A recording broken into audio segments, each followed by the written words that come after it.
I should get Just for Men. Just for your beard. Just for Men. Beard edition.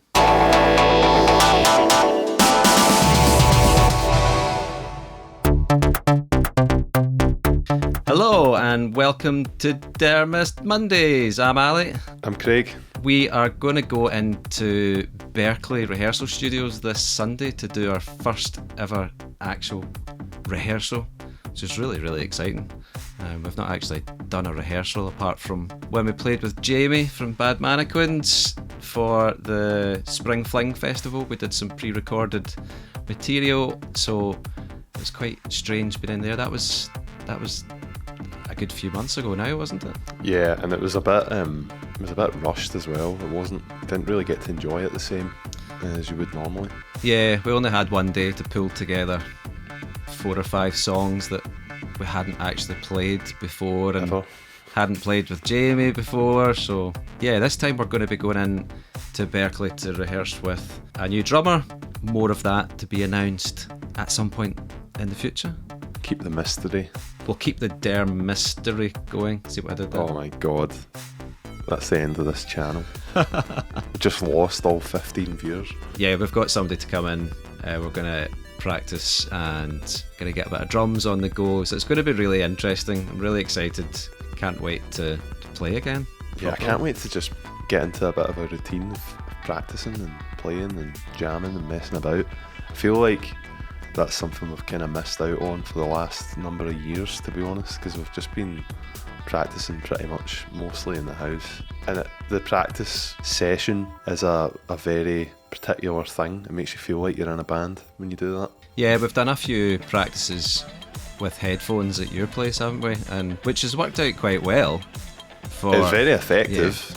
Yeah. And you can make it sound very good and everything's within your control. But there's something about having everything as live as possible and being in the room and having a break and go and stand outside and get the chat and see all the other bands it's in. And there's something about being in the room together and having eye contact with each other when you're playing and being in that proximity. There's something really special about that. I always enjoy a rehearsal session, whether it's practicing songs for the first time or getting to that point where you've rehearsed the songs so many times that you can relax quite a bit when you're playing the song. It almost becomes second nature and you don't have to think about it too much. And when we were doing stuff with reality TV and we had Tony in the band, we always used to call it that Zen moment where you would just all feel like you were connected in a song, and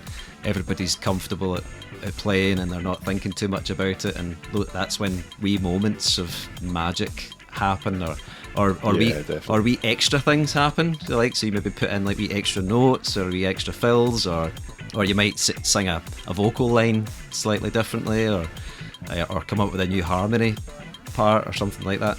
I'm looking forward to those wee moments happening again. But this is going to be warts and all rehearsal. This one, I think. Yeah. It's just going to be a bit of fun and getting back into it. And I think one of the biggest things about practice sessions as well is like breaking through barriers, where you play something and you're like, oh my god, that was dire. But then by the end of the day, you're really tired and it sounds dire still.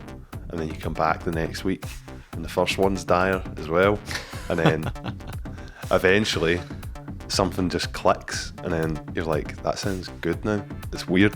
It's a weird thing. But that's practice, muscle memory and getting used to an environment and getting used to the sounds as well. Like, it takes you a wee while to adjust to a room, like sound wise, and then eventually it's like, right, I know how to make the best of the equipment that we've got here. I think a big part for me is like, how do you replicate the sound? How do you replicate that sound in a live environment?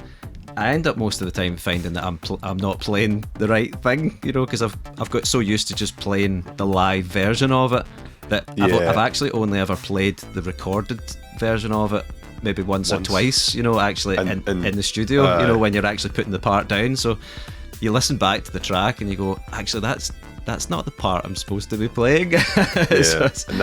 9 times out of 10 it's actually been like the parts have been put down separately and then merged together with different like takes and stuff like that. Yeah, or as sampled well, so sounds, and you're trying to play the bass yeah. line, and then you end up playing the sampled sound. I think it's important though that we don't worry too much about getting sounds right away. I think the main thing is try and work on getting us sounding good without anything, and then getting the other sounds on top of it. Ah, ruined it. And we're back in the room. back in the room. Where was I? Getting a good sound, practicing.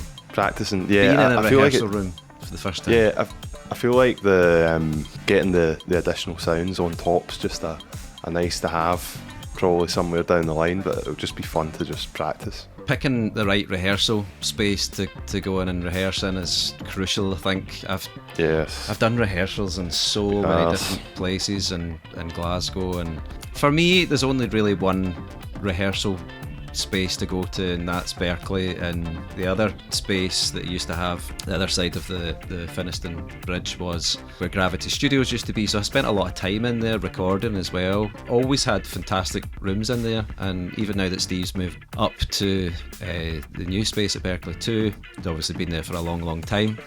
The rehearsal rooms are fantastic. They're really well treated from an acoustic point of view.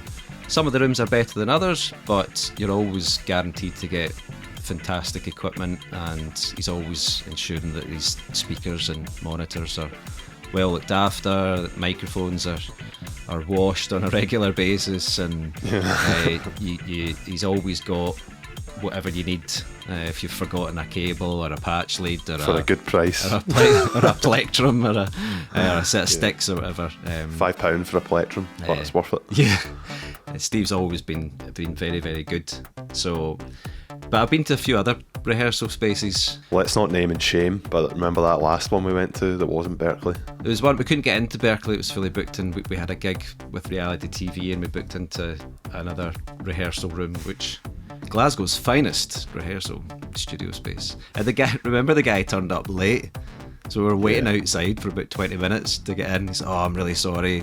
I'm pretty sure he was hungover, and I think we took our own amps in, but you could definitely hear the radio or some taxi cab firm communicating with each other through the PA system. Yeah, I'm sure we could hear him watching like last night's EastEnders through the whole monitor system. It was just like, what is this? And the microphone stands kept drooping down, slowly. It didn't matter. You came out and you were like still hearing that. You were like, what's going on? So it's crucial to make sure that you're booking a space that you're comfortable in rehearsing. There are some other great spaces in Glasgow, but for me, Berkeley's they've always got industry standard equipment, and I know that he's put in some new D&B speakers in there in some of the rooms as well, so he's always making sure that he's got good quality equipment in there, so it's always a nice experience. What I always take away from Berkeley is that everyone in the room needs to make a conscious effort to hear each other and play at a reasonable level. I feel like that's one of the biggest things, that is like people competing with each other on stage, and everything's just so loud and it just ends up a rabble. That's definitely one of the biggest things I've took away from Berkeley, is like sometimes quieter's actually better. I like to keep things quiet from ensure that the vocals are above everything else in the room, and then just bring the amps up to that level and not push things too hard, because I like to take in our own amps and just use the small amplification in a room like that, and sometimes like to set it up like a gig, so you actually turn the monitors round and kill the main speakers in the room and actually just practice off of the monitors. Sometimes that can be quite good, and set it up like a gig so that you're all facing the one way. That can be quite helpful sometimes if you've got a show. It's good for getting an idea about positioning and where you're going to have your amps set up and where you're going to be placed on stage, so that can be quite helpful. But I'm looking forward to it. I'm looking forward to playing with the kit. I'm looking forward to getting the pedals plugged back in and getting a good sound with them. I'm pretty sure that'll take a wee while just to... I'm looking forward to playing with something new, like just playing, just doing a thing having a jam in a room. Yeah, It's been so long. Like, I remember at the studio, the old Friday nights used to be Just a place. a jam session. Yeah, and it's just been way too long, and that's a great way of writing songs and stuff as well, and seeing where things are going to go, and it's a reflection of how you're feeling at that moment. And as much as practicing a song and stuff, that's hard work. Sometimes you don't want to do that as well. Sometimes you just want to mess about and enjoy it, especially after how long it's been. I think another important thing when you're in rehearsing is to ensure that you don't overdo it. So don't spend the whole time, like if you've booked a 3-hour session, don't go in there and play for 3 hours solid or 2.5 hours solid. Just make sure you play a few songs or run part of your set, make sure you get a good sound, then go and take a break, like for 10-15 minutes, go outside, get some chat with the other bands, and then come back in, do another 20 or 30 minutes, and then take another break again. Sometimes get something to eat, get some chat as well. It's a good time to get to know, if you've got new band members, it's a good chance to get some chat and hang out. You never know who you're going to run into as well, even if it's people you know or people you recognise, or could be anyone practicing, especially Berkeley. There's been all sorts. Remember the day Neil Young, we never met Neil Young, but his band, we managed to get a session in like the furthest away room, and Neil Young had every other room booked out. It was quite an interesting one. The irony was we were rehearsing some cover songs, were we not, for a show? Yeah. We were doing a Neil Young, we were not doing we done a terrible rendition of Rockin' in the Free World. That's right. For about half an hour.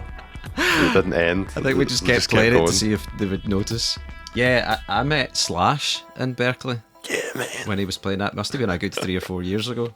He was playing the Welcome to the jungle. He is a tall human being. He's without the hat, he's a monster. He's huge. Certainly. Yeah, he looks a bit like a wrestler.